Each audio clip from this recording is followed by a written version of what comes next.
All right, guys, today we're going to be talking about 5.3, solving polynomial equations. I can solve polynomial equations by factoring and by graphing. So several different ways that you can go about, just like with any other form of mathematics, to solve polynomial equations. And just to give you a little bit of insight, so far we've only been factoring expressions.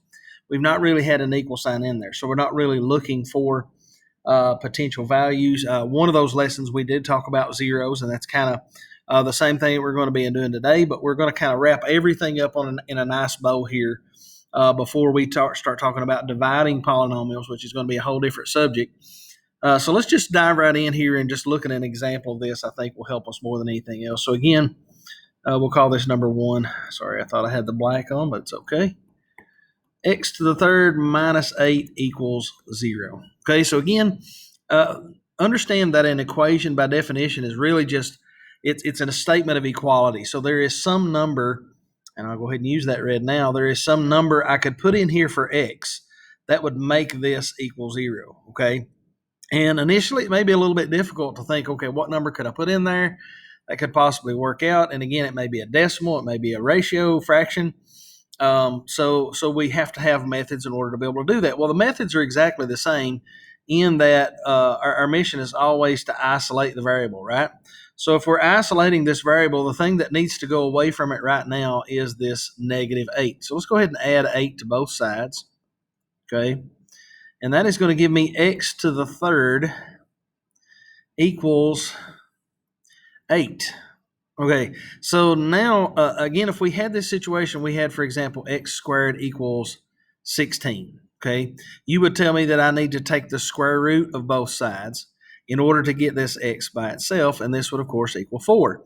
Well, what would I need to do over here? Because I'm raising this x to the third power. Well, what we need to do is exactly the same thing, except we're not going to do the square root of x to the third. We're going to do the third root or the cube root of x to the third, okay? That is going to be the same thing as taking the square root of something squared. So if we take the cube root of something cubed, then obviously that is just going to leave me with x. The issue is if I do it to one side, I also have to do it to the other, okay? So then the third root of 8, basically what we're saying is what number times itself could you multiply 3 times and actually get the number 8? Well, 1 times 1 times 1 was just 1. But if you actually go to the next number, which is 2, 2 times 2 is 4. 4 times another 2 is 8. So again, look at this, 2 times 2 times 2. 2 times 2 is 4. 4 times 2 equals 8. So the answer to this would, in fact, be 2. Now, let me ask you this question. Usually when we did, for example, let's just go over to this example again.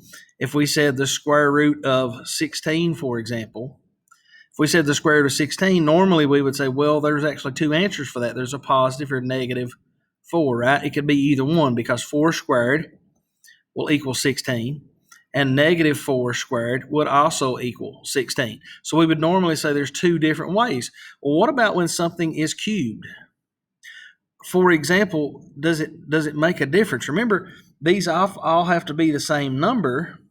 So is there multiple ways that I could get a positive 2? Well, let's just think about this for just a second because it's worth taking the journey. If I take 2 times 2 times 2, obviously that gives me 8. What if I take negative 2 times negative 2 times negative 2? A negative times a negative is a positive 4 times a negative 2 equals a negative 8. So you can actually get a negative as a cube root, okay? So this is actually an accurate answer, x equals 2. And I can show you this graphically just so you get an idea that you can graph these as well. And I'm gonna tell you to be a little bit careful because you're going to have situations where you're going to have answers that are not real. And I'll explain what that means in just a second. So in other words, if we look here, we see that x to the third minus 8. If you notice, I only cross at one spot, and that one spot happens to be at x equals 2, not at x equals negative 2. Okay, so I wanted you to see there that this is, in fact, my answer. This x equals 2 is my answer. It's not positive or negative because when you have a cube root, it is either going to be positive or negative just based on how that you multiply those numbers out. Okay, let's look at one more example here, and then we're going to move to a different type of problem. So Again, number 2, now let's just say if I had x to the third equals 64, and this is a pretty easy one. All right, I could go ahead and move this over here. For example, I could make it x to the third minus 64 equals 0 to get everything equaling 0. But then I'm going to end up moving it right back because I got to try to isolate the variable. So really the problem, the way that we were given it was actually what I needed anyway, x to the third equals 64. So some number times itself 3 times will equal 64. Now, again, it may be kind of difficult to think about what would that be. So we got to do the inverse operation, which is to take the cube root of 64. And again, if you need to be able to do this with the calculator, let me show you real quick how you could do that. We'll just make another line here. And let's go ahead and do... I should have already found it, but I didn't. Okay, so you notice here under miscellaneous, you see this little n with a square root symbol or a radical symbol. Okay, that allows us to put whatever index we want in there. So I'm going to go ahead and put an index of 3 in there. And here I will go ahead and put 64. And notice what it does. It goes ahead and gives me that answer right away. That answer would be 4. Okay, so x would equal 4. And again, it would not be positive or negative 4. It's just plain old 4. And it makes sense because 4 times 4 times 4, 4 times 4 is 16. 16 times 4 equals 64. So this would be our answer. Okay. Now let's look at one maybe a little bit more complex. Really not that hard, but just a different type of problem.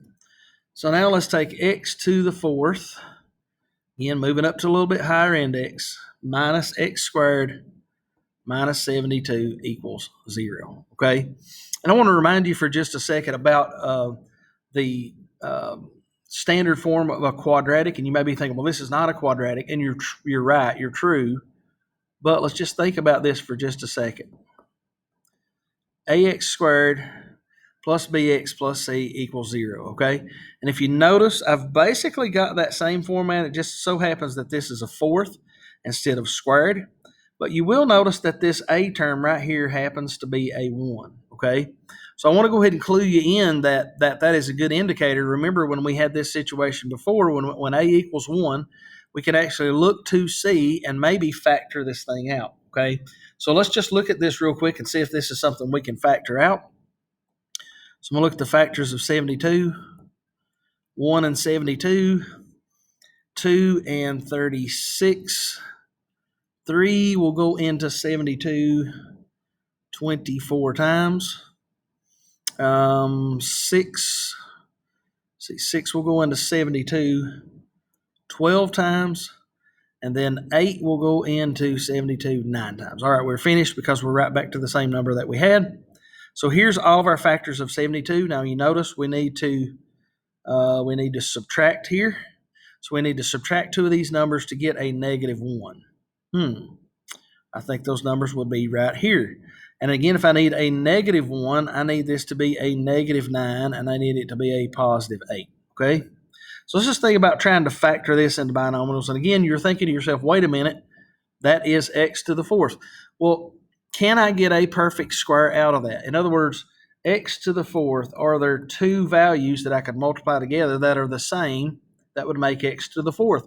Well, it just so happens that x to the fourth could be broken down to x squared times x squared, right? Because when I multiply exponents, I actually add them.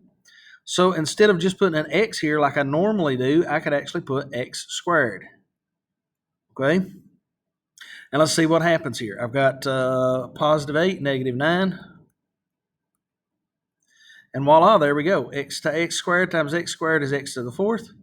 X squared times negative 9 is negative 9x squared plus 8x squared. So that makes a negative x squared. And positive 8 times negative 9 equals 72. So we did our job. The only thing we have to think about now is there some further factoring that could be done?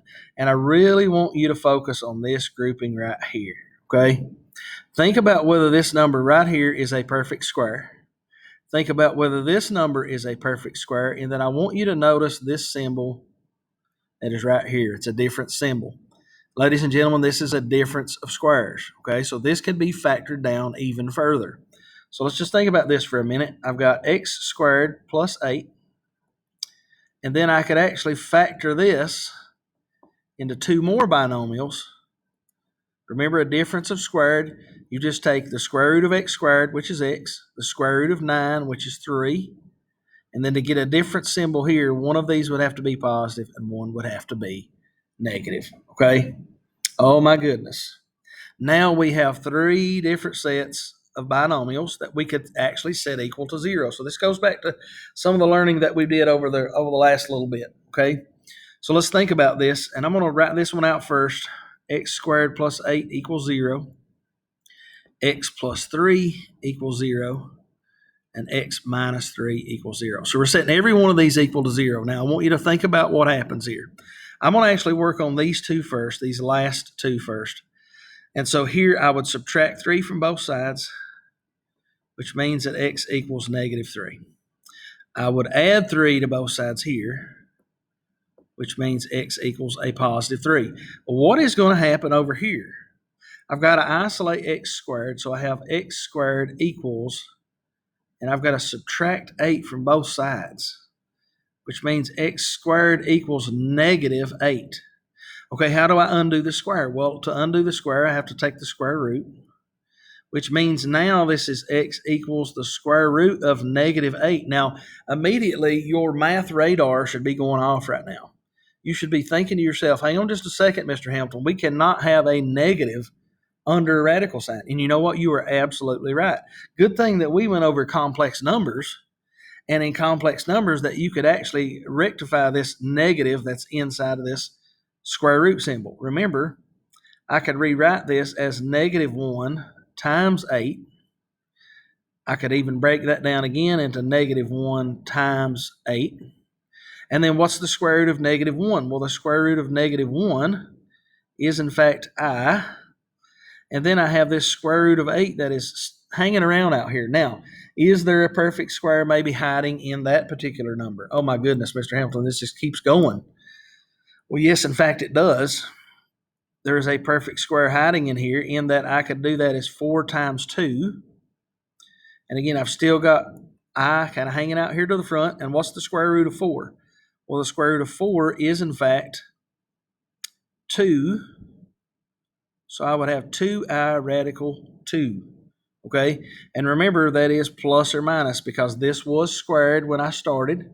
So because that was squared, that means this is going to be plus or minus. So I want you to look at what our answers really are. We have x equals, and I'll highlight these so we can see them. X equals negative 3. X equals positive 3. And x also equals plus or minus 2i radical 2. Now you may be thinking to yourself, well, wait a minute. I don't know how this is going to work out, so I'm going to go ahead and graph this just so you can see what's really happening here, okay? Because this is imaginary numbers, right? With an I, that means it's imaginary numbers. These are actually real numbers. So let's go ahead and graph this. And I'm going to get these other graphs out of the way just so we've got a good clear surface to start with. So we've got x to the 4th minus x squared minus 72. Okay, what I want you to notice is, I want you to notice that here are my negative 3 and my positive 3. That's where they cross the x-axis. So where in the world in my solutions did I come up with this positive or negative 2i radical 2? Because these are the only places it looks like right now that are crossing the x-axis. Why in the world would my algebraic work give me 2 more solutions? Well, I want to scroll this out just a little bit because we're going to scroll down here to 72. I want you to notice what you have right here, ladies and gentlemen. Right here, you have 2 more points, right? That are not necessarily on the x-axis, but they're out here in kind of like La La Land. They're at 0.707 and negative 0.707. What in the world is that? Well, those don't cross the x-axis, but they are still important points in this graph. They tell us where the turning points are. So what I want you to understand is that this particular problem that we just had, actually had two, and I want to write this on here so that you make sure you see this. It has two real solutions, real places that it crosses the real axis, the x-axis, but it also has two imaginary solutions. Okay, so when you're talking about your answers, it's not just these two answers here, which are kind of obvious when you graph it, and that's the reason you really got to be careful when you graph. Okay, you've got to make sure that it's either asking for real or imaginary solutions, because if it's just asking for real, you can just graph and go on. If it's asking for real and imaginary, then you're going to have to do this math in order to figure out what these imaginary solutions are, because it's not going to give you those readily available. Okay, so again, some of these you can graph. Again, just look at your instructions. Make sure what your instructions say. If your instructions say solve this by graphing, then guess what? It's going to be really easy for you. All you got to do is just plop that thing into your Desmos calculator and look for where those solutions are, where it crosses the x-axis, and you're going to be done. Okay, and that's really all you have to do.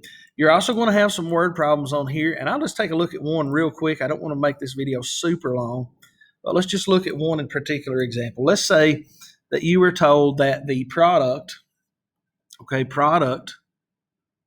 of three consecutive numbers is 720, okay?